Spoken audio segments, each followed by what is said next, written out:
Hello, I'm Scott. Today we're going to be going over why 20-mile-an-hour speed limits are a waste of the transport budget. So the first thing is that people will always naturally drive to the conditions that they feel are safe and suitable to the road.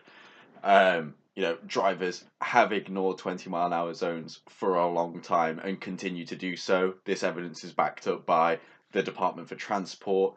It's been seen that averages in towns like Islington have introduced 20-mile-an-hour zones, only to see the average speed in that area drop by 1 mile an hour from 28 to 27.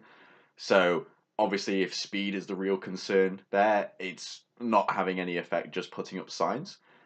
Um, you know, and it shows that in 20 zones, people use common sense rather than just blindly follow whatever legislation is in place. Most people don't want to speed in residential areas because they go, I care about others. I wouldn't want other people to speed in this area, therefore I won't speed. The rationale, it's like it may only be as simple as I couldn't forgive myself if I killed a child, but if that actually causes you to drive sensibly and drive at normal speeds, that's cool.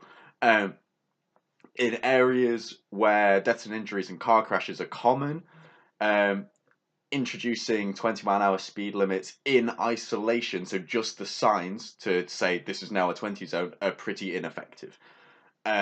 Which means that additional road calming measures are needed to reduce injury and fatality rates and all of those things. So these are things like speed bumps, chicanes, speed cameras, stuff like that that makes people actually slow down. But of course, this increases the cost of that area's initial, obviously in the initial investment to introduce speed bumps, and then that road then has a higher maintenance because speed bumps cost more to maintain than just a standard road would. Um, and slowing down cars isn't the right way to reduce the number of road accidents. Um, you know, if we look at this graph, which I will put there in post, um, shows effectively motorcyclists, cyclists, and pedestrians are the ones that are the most vulnerable group of people, the most vulnerable categories of road users. Um, on the graph, um, per billion passenger miles, there are two fatalities in a car, and obviously two is too high, and it would be perfect if it was zero. But trying to make that figure less is not a cost-effective way of making our roads safer compared to, you know, the 35 that die that are pedestrians, that the of which the 30 that die that are cyclists, of which the 100 die, which are motorcyclists. So in this comparison, cars are an extremely safe method of transport compared to, the vulnerable categories. Um, and this is because the government has forced cars to become safer. Legislative improvements and safety features. We've gone from over like historically cars didn't used to have seatbelts. Now you cannot sell a car without seatbelts, and things have gotten better in that regard with mandatory airbags. Recently, there were daytime running lights, which make cars more visible to everyone that uses the road. Makes it safer, and because of that, the UK actually has leading or like world class road safety. We're out in terms of excluding micronations, which don't really have a proper sample size. We are only behind Sweden in terms of number of road deaths a year per 100,000 of the population. That statistic, according to the World Health Organization. So I think if you really want to reduce deaths and injuries, what you need to do is then, as a country, address road safety for the vulnerable road users. Um, and I think this country doesn't really need to put a lot of thought into that because we can just wholesale copy methods that have been proven to be successful. So the Dutch are exemplary in how they have improved cycle safety for their country. They campaigned for proper cycle lanes, and now you see a lot of cycle lanes in their country are actually isolated from the roads. So cars don't have opportunities to kill cyclists, and cyclists don't have an opportunity to make mistakes in front of cars and then cause an accident that way around. Um, and I think for me, that's the most effective way of saving a higher volume of lives with the least amount of money spent. It's the most cost effective way of doing that. Um, and in crash heavy areas, or not crash heavy areas, but incident heavy areas where there are lots of pedestrian casualties, then you probably want to look at introducing more traffic islands, more zebra crossings, so you have more places where pedestrians have right of way, um, and less risk for them crossing the roads, because a pedestrian on a pavement is very, very unlikely to go into an accident. If that happens, we literally call that an act of terrorism. It's big news when that happens.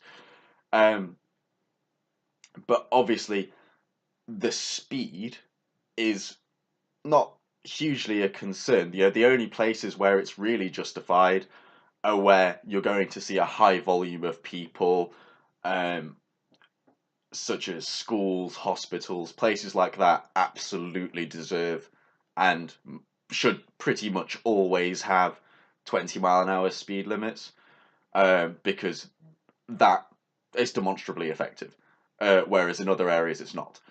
Um, and there are kind of some other issues with 20-mile-an-hour speed limits, which is like without traffic calming measures, you know, people are more likely to overtake on 20-mile-an-hour roads, because it's much easier for most cars to overtake at 20, go, oh, I'm just going to do 35 for a little bit and then swing back and slow down. Excuse me. Than it is for like, low power cars to overtake at 40 or 50 miles an hour. So you see like kind of contrast there where people are frustrated because it's like common sense is telling them drive at 30 on this road. This makes sense. This has been fine and safe for a very long time. And then you get someone who's following the rules of the road, but kind of blindly without any thought, because, speeding tickets suck, getting points for your license is horrible, you know, and all of those things kind of counteract the good intention of 20-mile-an-hour limits. And obviously, the argument for 20-mile-an-hour speed limits is, it comes from a sound enough place. It makes sense. If you were a pedestrian and you got to choose 20-mile-an-hour car, 30-mile-an-hour car, you choose a 21 every time. End of. That's as energy transfer and physics. It's simple. You're gonna live. It's like you're 5 times more likely to die or something if you get hit at 30. Now, contextually and in like the political landscape, there's always something else that makes very simple issues more complex, which is that, you know, if 20-mile-an-hour speed limits were introduced purely to reduce accidents and, injury rates, that'd be great. But part of me doesn't think this is the case, and here's the reason why. Um, Revenue from speed awareness courses and tickets has doubled year on year since 2014. Um, so last year, the police made £57 million off speed awareness courses. Link in the description for the sources. And this is difficult because as 20-mile-an-hour zones become more frequent in number, more people are getting caught speeding in them because they're going common sense is 30, speed limit is 20, they get a ticket, they get a speed awareness course. Now, the difference is between like just having speed cameras and like the option of having a speed awareness course is much more prevalent, is whereas a speeding ticket is something that the government, the Treasury, receives, the police directly profit off of speed awareness courses. They make money directly off that for running that. So, whereas a speeding ticket could benefit police, it's the Treasury's decision as to what happens with that money. Whereas the speed awareness courses go straight to them. And in like the current economic climate, and like with what Theresa May did with like, you know, absolutely nailing wages to like to a standstill for so long, you know, it's like, should we give police more money? Probably, but this is the wrong way to do it. Like punishing people for driving at a reasonable speed is not great. Um, you know, and privatizing parts of the police is another video that needs to be made. Um, you know, and it's like it's kind of it's like upsetting in a way because this video really should have been 20 seconds long and said, you know, focus on the vulnerable road users that are like demonstrably less safe than cars, trucks, buses, um, and you know that's way more cost effective at saving lives. Um, but of course, there are always other political factors at play, which is it's just how it is. But I think giving solutions to problems is no bad thing. Anyway, that's everything from me. Thanks for watching. Sources will be linked in the description, the graphs as well. Subscribe if you liked it, hit the bell if you loved it. Thanks for watching. Goodbye.